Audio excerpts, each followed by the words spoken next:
Good morning, my neighbors! Ladies and gents, it's Thursday. I've got a thick head and basically no patience, but it is local election day, so hopefully that will yield some good news. And also, let's see what the papers are saying. Maybe there's some good news stories in there. First up to the Sun this morning, Trent and Jude Law's girl. Well, he's a Liverpool and England footballer, and he's dating actor and celebrity Jude Law's daughter.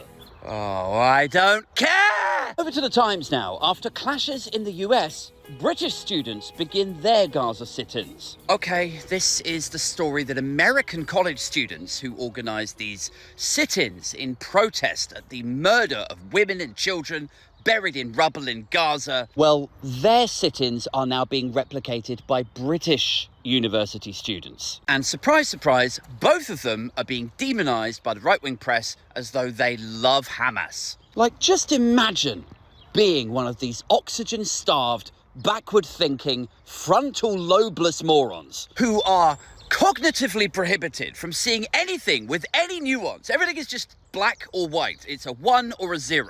Like, I'm serious. Like, just take a second to consider how fucking dumb you have to be to look at a sit-in protest by students who are saying, don't bomb Gaza, don't murder civilians, you've bombed this school, you've bombed that hospital, they found bodies that were tied up, you're obviously taking them prisoner, you're murdering people. Please don't do that. And then when you try to reason with that information, your brain just trips out and goes, all right, let me get my brain fishes to swim around this for a moment. So who's doing the bombing? It's Israel, right? Okay, and Israel are doing it because they don't like Hamas. So these kids, they must love Hamas. And maybe you're thinking, yes, well, we've come to expect that sort of ballooning idiocy stateside. But thank goodness we're a little bit more reasonable over here. Well, check this out from the Telegraph. Humza Yousaf and Rishi Sunak are losing for the same reason. The only party which could beat Labour in London is Hamas. You know, then couple that with all the Robert Jenrick and Suelian nonsense of the last 6 months describing peace in Gaza protests as hate marches. And quickly you realise that no, we do have just as many stupid people over here. It's just that British people aren't so loud about it. My name's Hank, and if there's 3 things I love, it's Trump, wrestling, and hungry hippos.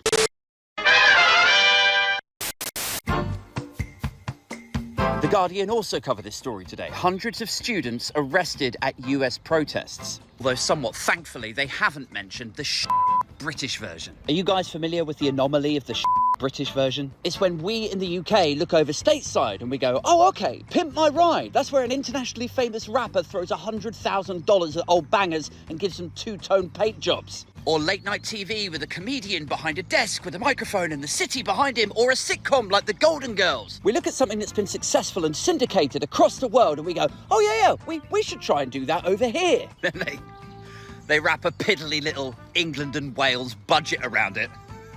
And you end up with The Brighton Bells, The Jack Doherty Show, and Pimp My Ride with Westwood. And these kids on Pimp My Ride UK were like, Are you just giving my car back to me? Just like, did you even do anything to it?